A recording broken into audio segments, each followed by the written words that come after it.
nama saya Frida Sari Mahardini, NIM 1905720016 dari S1 Akuntansi kelas sore. Di sini saya akan mempresentasikan materi mengenai pengendalian produksi dan operasi. Di pengendalian produksi dan operasi ini nanti akan dijelaskan bagaimana secara runtutan dari pengendalian melalui bahan baku, pengendalian peralatan dan fasilitas produksi, ada pengendalian transformasi, pengendalian kualitas, dan sampai pengendalian barang jadi. Sebelum itu, saya akan menjelaskan awalan dari bagaimana sih bisa terjadi pengendalian produksi dan operasi itu. Saat ini banyak perusahaan-perusahaan yang kuat seperti dalam bisnis manufaktur yang tumbuh berkembang pesat, yang bersaing bersama-sama dan mendapatkan tekanan di mana menuntut perusahaan tersebut untuk lebih cerdas dalam menjalankan operasinya. Pada perubahan permintaan pasar lah yang menuntut perusahaan untuk beroperasi lebih efisien, efektif, dan fleksibel, dan menempatkan produk tepat waktu yang baik di pasaran tanpa mengabaikan standar kualitas sesuai dengan spesifikasi pelanggan. Industri saat ini itu sebagai sebuah sistem yang mengintegrasikan 4 hal penting dalam keunggulan bersaing perusahaan yang meliputi ada riset pasar, ada desain produk, ada proses produksi, dan pemasaran produk yang akan disajikan dalam bentuk roda Deming atau siklus Deming.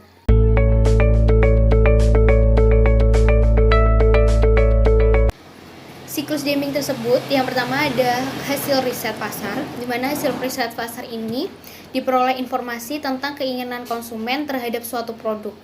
Selanjutnya, setelah tahu kita bagaimana keinginan konsumen, kita akan merancang desain produk yang sesuai dengan keinginan pasar. Di setiap desain tersebut akan menetapkan model dan spesifikasi yang harus diikuti oleh bagian produksi sehingga produk yang dihasilkan dapat memenuhi spesifikasi pelanggan. Setelah adanya riset pasar, setelah adanya desain produksi, ada yang namanya proses produksi. Nah, di proses produksi itu harus berjalan secara efektif dan efisien untuk menghasilkan produk yang berkualitas dengan biaya yang serendah mungkin.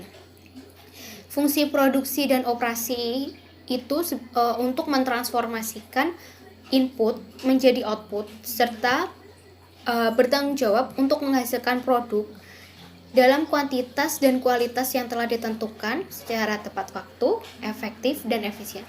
Setelah adanya proses produksi, selanjutnya yaitu proses pemasaran, di mana produk tersebut dipasarkan dan menjadi proses untuk melakukan mengetahui tingkatan laba dari pemasaran tersebut.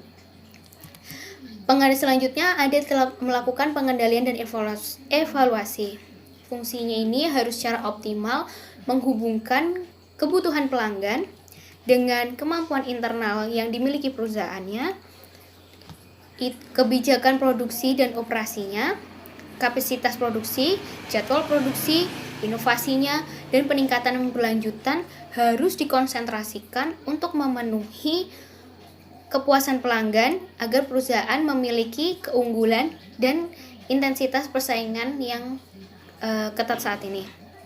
Jadi di tahap pemasaran itu dilakukan pengendalian dan evaluasi, di mana kita harus tahu agar pemasaran yang kita lakukan itu tidak salah dan itu membuat pelayanan atau mendapatkan kepuasan dari pelanggan.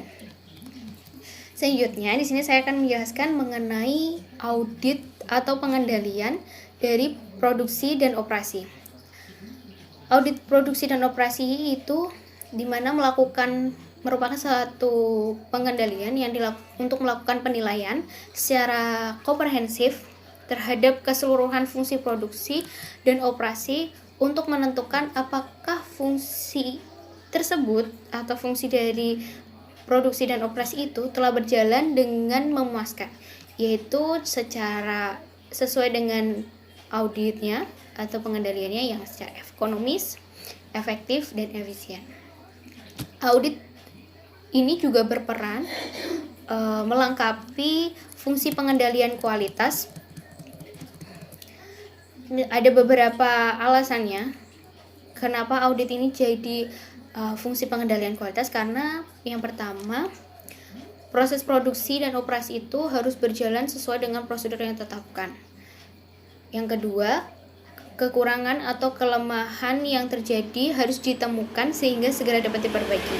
Yang ketiga, konsistensi berjalannya proses harus segera diungkapkan. Yang keempat, ada pendekatan proaktif harus menjadi dasar dalam peningkatan proses. Dan yang kelima, berjalannya tindakan korektif harus mendapatkan dorongan dan dukungan dari berbagai pihak yang terkait. Selanjutnya, di dalam audit atau pengendalian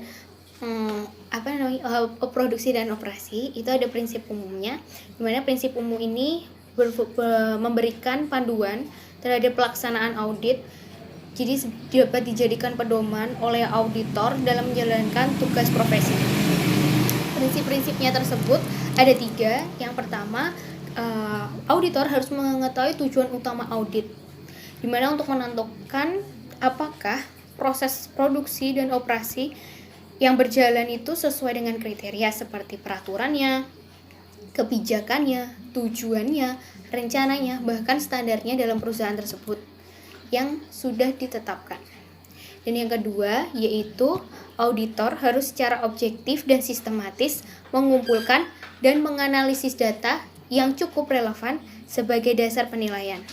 Dan yang keempat, yang ketiga, yaitu auditor harus mengklasifikasikan ketidaksesuaian yang terjadi antara aktivitas produksi dan operasi dengan kebutuhan kriteria yang telah ditetapkan dan membuat rekomendasi untuk peningkatan pada proses perusahaan tersebut. Selanjutnya, selain ada prinsip umumnya dalam pengendalian operasi dan pengendalian produksi dan operasi juga ada manfaatnya, di mana manfaat ini untuk membantu manajemen menilai bagaimana fungsi audit itu sudah berjalan atau belum. Di mana manfaatnya yang pertama, dapat memberikan gambaran kepada pihak yang berkepentingan tentang ketaatan dan kemampuan fungsi produksi dan operasi, dan menetapkan kebijakan dan strategi yang ditetapkan. Selanjutnya yang kedua, yaitu dapat memberikan informasi tentang usaha-usaha perbaikan proses produksi dan operasi yang telah dilakukan perusahaan serta hambatan-hambatan yang dihadapi. Yang ketiga, dapat menentukan area permasalahan yang masih dihadapi dalam mencapai tujuan produksi dan operasi serta tujuan perusahaan secara keseluruhan. Dan yang keempat, yaitu menilai kekuatan dan kelemahan strategi produksi dan operasi serta kebutuhan perbaikannya dalam meningkatkan kontribusi fungsi audit produksi dan operasi tersebut. Selanjutnya, di dalam pengendalian produksi dan operasi ini ada tahap-tahapan audit yang biasanya dilaksanakan audit pada saat menilai perusahaan tersebut. Tahap-tahapnya itu ada 5. Yang pertama ada audit pendahuluan, ada review dan pengujian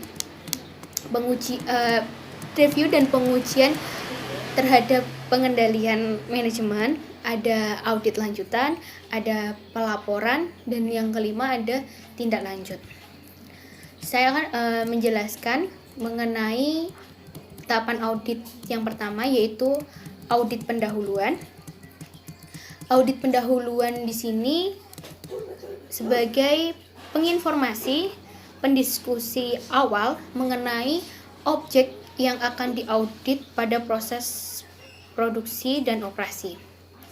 Pada tahap audit pendahuluan ini biasanya auditor akan melakukan overview terhadap perusahaan secara umum, yaitu dari mulai proses produksi dan operasi yang sedang berjalan atau yang sedang dijalankan.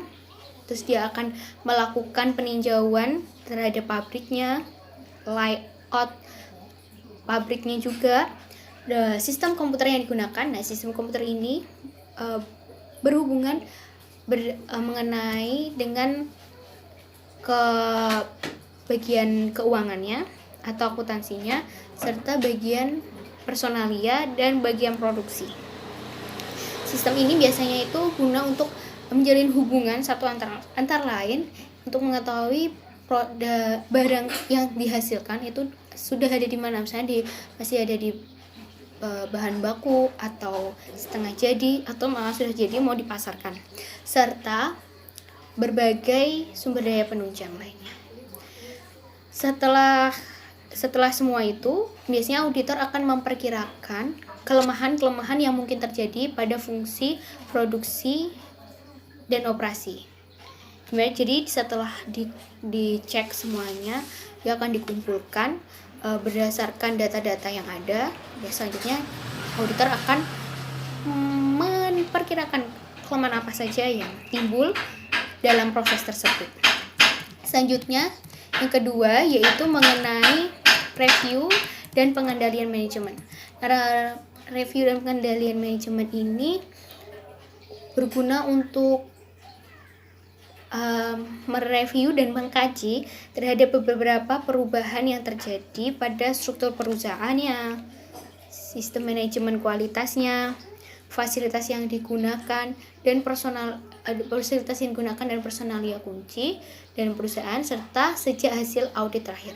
Jadi bukan auditor itu bukan saja melihat atau menilai pada sisi pada saat itu juga, tapi dia akan juga melihat jejak atau bukti-bukti dari hasil audit yang lainnya atau hasil audit yang terakhir juga. Di samping itu, pada tahap review dan pengendalian ini, auditor akan mengidentifikasikan penyimpangan dan gangguan-gangguan yang mungkin terjadi yang sehingga mengakibatkan mengakibatkan terhambatnya pencapaian tujuan produksi dan operasi.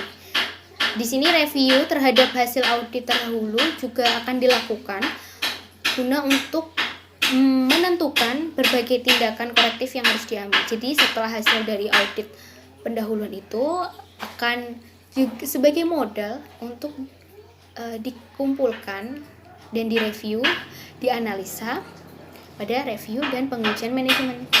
Nah, setelah itu auditor biasanya akan mendapatkan keyakinan bahwa data-data yang didapatkan itu sudah lebih cukup dan kompeten, serta tidak menghambat akses untuk melakukan pengamatan yang lebih dalam terhadap tujuan audit yang telah ditetapkan pada audit sebelumnya. Jadi setelah itu auditor itu akan yakin bahwa data-data itu akan dikelola lebih lanjut sehingga tidak mengakibatkan bahwa data ini kurang baik atau kurang kompeten yang diajukan untuk tahap selanjutnya, yaitu tahap yang ketiga, yaitu adalah tahap audit lanjutan.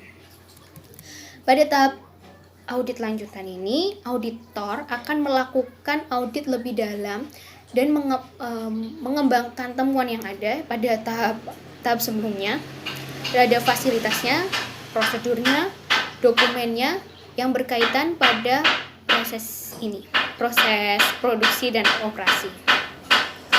Jadi untuk mendapatkan informasi pada audit lanjutan, biasanya untuk mendapatkan informasi yang lengkap, relevan, dan dapat dipercaya, auditor harus menggunakan atau membuat checklist atau daftar pertanyaan yang digunakan maksud saya yang ditunjukkan kepada berbagai pihak yang berwenang, akan ditanyakan kepada pihak yang berwenang apa yang berkompeten dan bersangkut paut atau bertanggung jawab pada keadaan tersebut, misalnya saja seperti manajer atau akuntannya, dan baik juga auditor internalnya. Jadi di tahap lanjutan ini audit itu memastikan apakah benar yang kita temukan tuh seperti ini, ada nggak sih alasan dari pihak perusahaan itu bahwa kelemahan-kelemahan yang ditemukan itu salah atau kelemahan-kelemahan yang ditemukan itu memang benar adanya. Selanjutnya yaitu tahap keempat, yaitu mengenai pelaporan.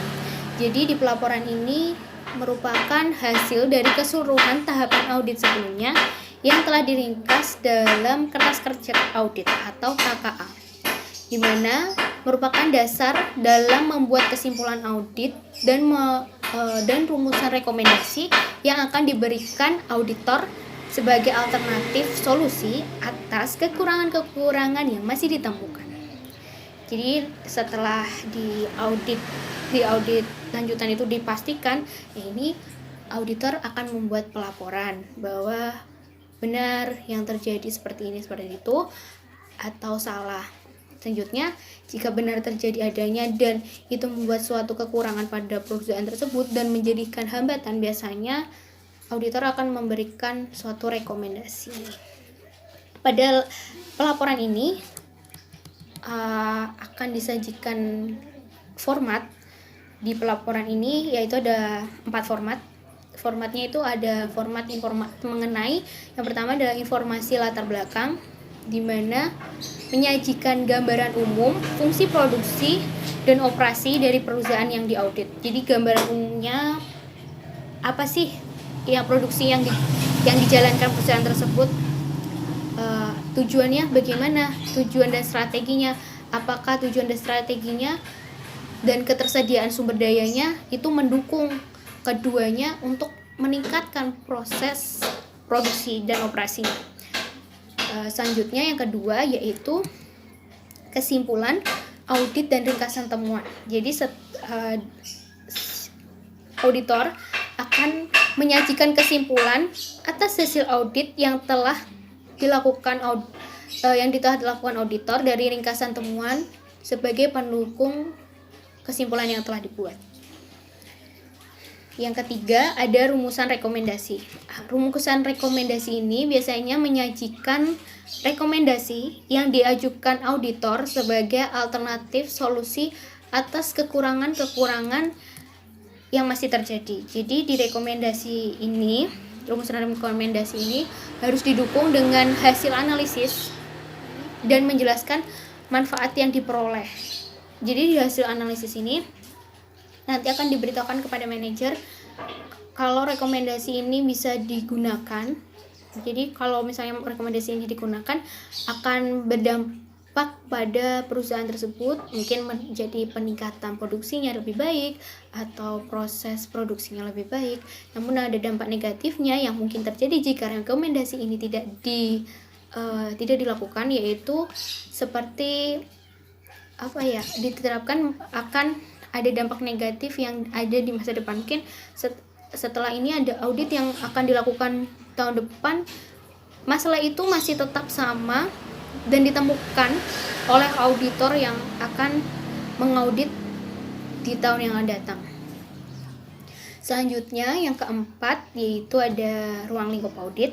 Nah, ruang lingkup audit di sini berguna untuk menjelaskan tentang cakupan audit yang dilakukan sesuai dengan penugasan yang telah diterima atau ditetapkan sebelumnya. Jadi kalau dia dipilih jadi seorang akuntansi, berarti dia melakukan seluruh kegiatan akuntansi, yaitu dari mulai laporan keuangannya, dari mulai perhitungan bahan bakunya, proses perhitungan dana-dana yang harus dikeluarkan dalam proses produksinya, dan dana yang dikeluarkan pada proses pemasaran. Selanjutnya tahapan dari audit, yaitu tahapan yang kelima, yaitu mengenai tindak lanjut. Tindak lanjut ini tuh seperti rekomendasi yang tindak lanjut itu yang akan dikerjakan oleh manajer. Jadi tindak lanjut itu berisi rekomendasi yang sudah disajikan oleh auditor dalam laporannya, yang merupakan alternatif perbaikan yang ditawarkan kepada perusahaan tersebut untuk meningkatkan kelemahan atau kekurangan yang masih terjadi pada perusahaannya. Jadi tindak lanjut itu merupakan perbaikan yang dilakukan, istilahnya Manajer itu meng-ACC atau melakukan rekomendasi yang diberikan auditor yang jadi sebagai sebuah komitmen manajemen untuk menjadikan organisasinya menjadi lebih baik lagi. Materi yang selanjutnya yaitu mengenai ruang lingkup audit. Nah, ruang lingkup audit di sini itu meliputi dari keseluruhan audit produksi dan operasi dari program atau aktivitas yang dikelola. Ada beberapa tahapan atau ruang lingkup sendiri itu tahapan atau rancangan dari mana perusahaan merencanakan meningkatkan nilai tambah dan bagaimana juga pengendaliannya. Ya, yang pertama meliputi yang sudah disebutkan yaitu rencana produksi dan operasinya. Nah, rencana produksi dan operasinya ini merupakan penjabaran dari rencana pencapaian tujuan perusahaan secara keseluruhan. Jadi hal ini menghubungkan kebutuhan pasar atau produk yang dipersyaratkan, aktivitas pengembangan dan rekayasanya, kapasitas produksinya, rencana persediaannya, keuangannya, ketersediaan SDM-nya, bahan baku, dan timbal balik hasil investasi. Jadi di rencana produksi dan operasi ini itu merupakan tahapan awal sebenarnya sebuah perusahaan akan melakukan atau membuat suatu proses produksi. Apakah yang dilakukan itu sudah sesuai dengan tujuan perusahaannya? Misalnya dari penyediaan tenaga kerjanya sesuai atau tidak, sesuai dengan kompetennya, sesuai dengan klasifikasinya, keuangannya, ada tidak modalnya, ada tidak siapa yang akan berinvestasi jika perusahaan tersebut sudah berjalan. Lalu bahan bakunya serta persediaannya nanti akan melakukan mungkin dengan perhitungannya, mungkin FIFO atau LIFO dan yang lain-lain. Selanjutnya di rencana produksi dan operasi itu ada suatu rencananya disebut dengan rencana induk yang memuat hal tentang jadwal induk produksi. Jadwal induk produksi ini jadwal di mana akan dilakukan suatu produksi. Misalnya akan melakukan suatu pemrosesan produksi untuk hari ini 100 pieces atau 200 pieces atau 2000 pieces. Selanjutnya kita melihat gambar dari statistika grafiknya, apakah dengan sekian kita mendapatkan suatu hal yang baik, misalnya tidak ada pengembalian atau tidak ada yang rusak, jadi 1000 itu baik semua, bisa didistribusikan. Itu ada di rencana induk yang tahap pertama, yaitu jadwal induk produksi. Yang kedua, penilaian atas penggunaan kapasitas produksi. Nah, ini penilaian bagaimana kapasitas produksi itu digunakan.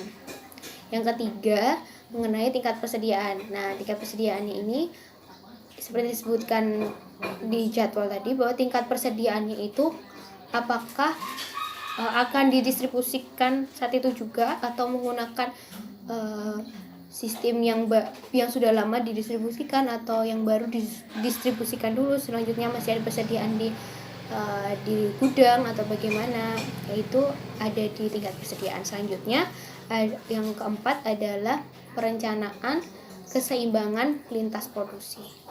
Perencanaan keseimbangan lintas produksi ini seperti untuk mendapatkan suatu area produksi yang lancar untuk memperoleh kualitas dari proses produksi, baik itu fasilitasnya, tenaga kerjanya, dan peralatan yang digunakan dalam penyeimbangan produksi.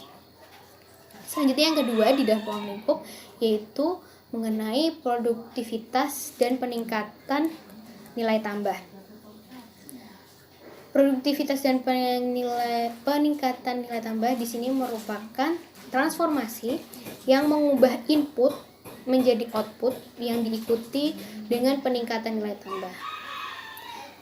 Nilai tambah sendiri itu meliputi seluruh usaha dalam meningkatkan manfaat yang diperoleh baik oleh perusahaan maupun pelanggan. Ada faktor terpenting dalam usaha untuk meningkatkan nilai tambah, yaitu karena adanya komitmen untuk beroperasi secara efisien pada semua tingkatan dalam perusahaan. Jadi nilai tambah ini sendiri itu bagaimana produksinya itu mengalami peningkatan yang cukup baik, di mana peningkatan itu ditunjukkan dengan keberhasilan perusahaan mengisyaratkan atau menerjemahkan hasil riset pasar, bagaimana hasil riset pasar di mana masyarakat itu suka atau menjadi kepuasan terhadap masyarakat itu sendiri. Walaupun ada banyak perusahaan pesaing, namun produktivitas yang dilakukan perusahaan tersebut memberikan dampak yang baik untuk perusahaannya. Di tahap produktivitas dan peningkatan nilai tambah ini ada metode yang dikenal dengan nama Lean Production. Lean Production ini dimana merupakan suatu metode produksi sampling. Maksud saya tingkatan dalam suatu metode produksi ramping yang dikembangkan oleh produsen yang menggunakan fokus berulang dalam rancangan prosesnya, sehingga mampu secara signifikan memberikan keuntungan bagi perusahaan yang menerapkannya. Ada 8 keunggulan dalam Lean Production ini atau metode Lean Production. Yang pertama, penghapusan persediaan. Yang kedua, ada tingkat cacat nol. Yang ketiga, ada meminimalkan kebutuhan tempat. Yang keempat, ada kemitraan dengan pemasok. Selanjutnya ada tanggung jawab pemasoknya. Meminimalkan aktivitas yang tidak menambah hasil. Yang ketujuh, ada pengembangan angkatan kerja. Dan yang kedelapan, menciptakan tantangan dalam bekerja. Selanjutnya yaitu yang ketiga, mengenai pengendalian produksi dan operasi. Untuk pengendalian produksi dan operasi ini menyangkut pengamatan atas hubungan antara proses yang berjalan dengan standar atau kriteria operasi yang telah ditetapkan. Hal itu gunanya untuk memandu proses agar tidak keluar dari standar yang sudah ditetapkan oleh perusahaan, sehingga terciptanya keseimbangan dari sumber-sumber daya yang sudah tersedia dengan permintaan yang ada, sehingga dapat semuanya atau seluruh komponennya itu pada perusahaan dapat dipertahankan. Nah, sini ada 3 tujuan utamanya dalam pengendalian tersebut. Yang pertama adalah memaksimalkan tingkat pelayanan. Memaksimalkan tingkat pelayanan ini yaitu pengendalian harus menjamin bahwa pelayanan yang diberikan itu sudah secara tepat, sehingga memberikan pelanggan yang diberikan pelayanan itu merasa puas atas apa yang telah diberikan perusahaan kepada mereka. Ada beberapa elemen penting yang biasanya sebagai penilai atau memerlukan perhatian khusus pada saat memaksimalkan tingkat pelayanan, yaitu seperti kualitas produk. Misalnya saja produknya itu memberikan manfaat, tidak, misalnya kalau dibawa kemana-mana tidak gampang pecah, terus safety, dan juga kualitasnya tidak diragukan lagi. Selanjutnya ada elemen yang penting, itu ada ketersediaan produk, di mana produk tersebut akan terus tersedia. Mungkin akan mengalami misalnya saja habis atau bagaimana, tapi setidaknya masih ada ketersediaan produk yang bisa disuplai ke masyarakat. Selanjutnya, harga yang kompetitif. Harga ini merupakan suatu hal yang sensitif di masyarakat, di mana harga itu harus mampu seluruh masyarakat, istilahnya seluruh tingkatan masyarakat itu bisa mencapai atau bisa membelinya. Tapi tergantung dari perusahaan mengeluarkan produk itu pada segmentasi apa yang dia tuju. Selanjutnya ada penyediaan untuk stok pengamanan dan penyerahan yang tepat waktu. Nah, penyerahan tepat waktu ini berdasarkan supply dia kepada pasar. Saat pasar benar-benar membutuhkan, perusahaan cepat tanggap langsung memberikan produk yang sudah dihasilkan. Yang kedua yaitu meminimalkan investasi pada persediaan. Meminimalkan ini adalah di mana memandu seluruh aktivitas manufaktur pada seluruh proses yang terintegrasi, sehingga proses berjalan sesuai dengan rencana dan jadwal yang ditentukan.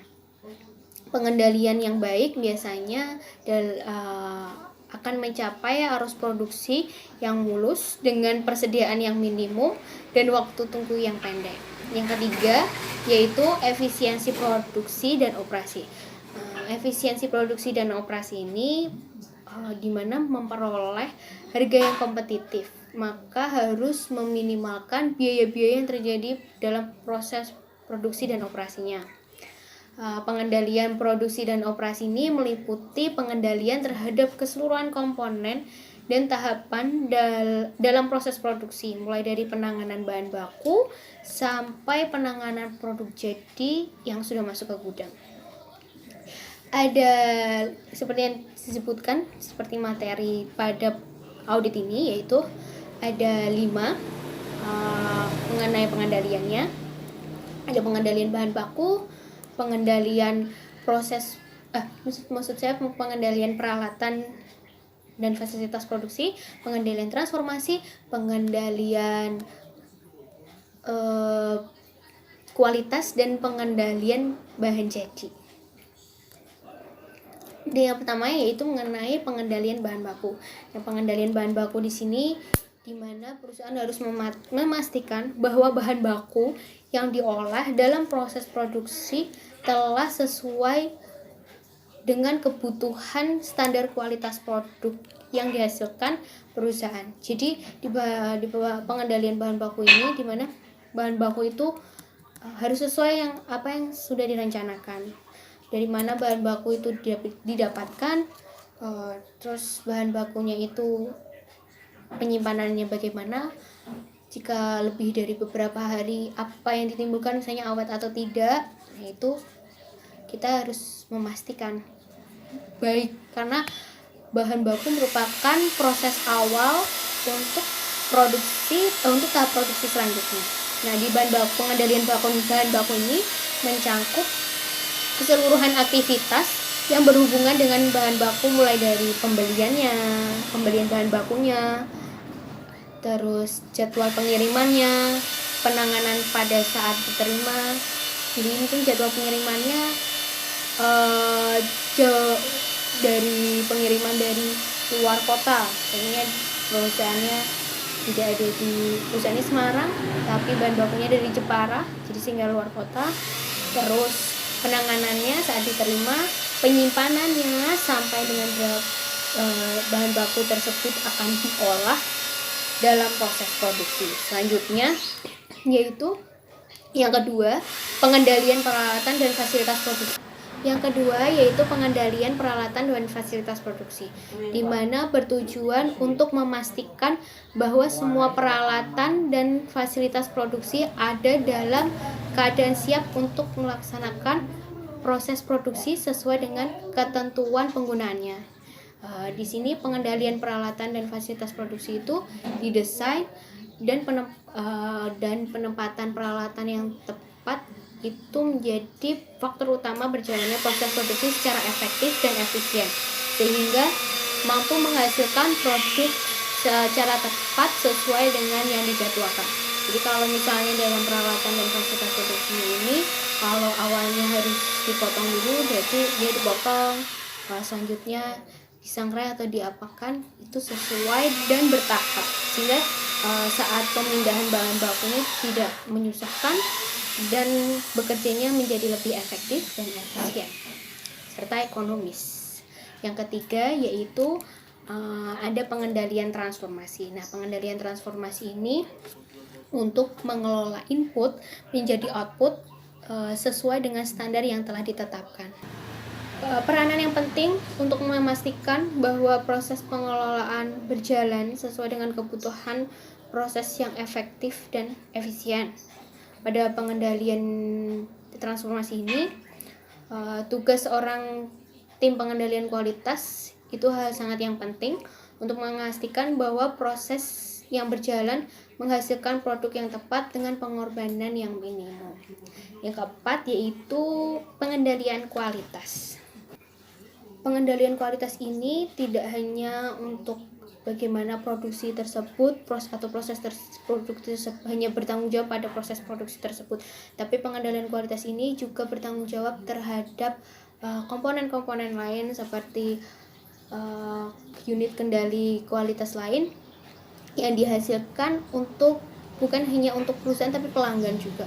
Bagaimana kualitas perusahaan tersebut memberikan kepada pelanggannya, lalu bagaimana produksi yang dilakukan oleh perusahaan tersebut tidak menimbulkan hal-hal yang buruk terhadap keadaan lingkungan yang ada di sekitar perusahaan tersebut. Misalnya saja seperti masyarakat yang tinggal pada daerah proses produksi dan operasinya. Selanjutnya yang kelima yaitu mengenai pengendalian barang jadi. Nah, pengendalian barang jadi ini di mana dari proses awal bahan baku diolah dan proses barang jadi yang akan diletakkan atau didistribusikan keesokan harinya kepada masyarakat luas. Pada proses barang jadi ini memastikan apakah bahwa penanganan barang setelah diproduksi itu berjalan sesuai dengan prosedurnya atau tidak, sehingga menghasilkan produk yang baik untuk didistribusikan kepada masyarakat. Maka sebelum diserahkan atau pendistribusian kepada masyarakat, biasanya ada pengendaliannya. Pengendalian di sini yaitu memastikan bahwa barang itu tidak lecet saat didistribusikan, baik dan dalam keadaan utuh ataupun layak digunakan dan dipakai oleh masyarakat. Yang pertama, di sini pengendaliannya ada verifikasi, penanganan dan penyimpanannya, dan inspeksi, pengujian dan distribusi. Nah, kalau mengenai yang pertama yaitu verifikasi, penanganan dan penyimpanannya, yaitu di sini dimana untuk memastikan bahwa barang jadi yang diterima dari proses produksi tersebut telah ditangani dengan baik, termasuk penyimpanannya. Jadi di tahap yang pertama ini perusahaan itu harus memiliki prosedur tertulis menyangkut bagaimana dan siapa yang memeriksa dari kemasan produk yang dihasilkan, penentuan bahwa setiap produk harus mencantumkan tanggal kadaluarsanya, terus adanya pemisahan produk antara yang sudah diaudit dan belum diaudit, mana oleh bagian pengendalian khusus dan ketentuan suhu penyimpanan yang sesuai. Ya, selanjutnya yang kedua tadi mengenai inspeksi,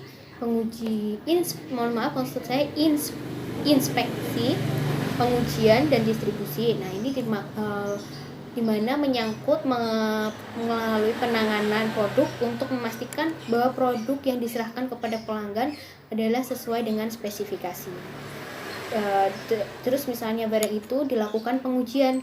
Nah, pengujian di sini misalnya bahan itu layak nggak dipakai, atau setelah dipakai ada hal-hal lain yang terjadi atau tidak.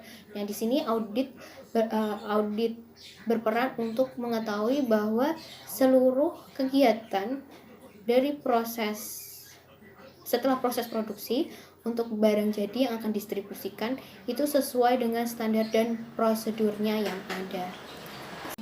Sekian presentasi yang dapat saya berikan mengenai pengendalian produksi dan operasi. Mohon maaf jika ada salah-salah kata atau salah-salah pemahaman tentang apa yang saya sampaikan. Mungkin bisa memberikan masukan kepada saya sebagai koreksi.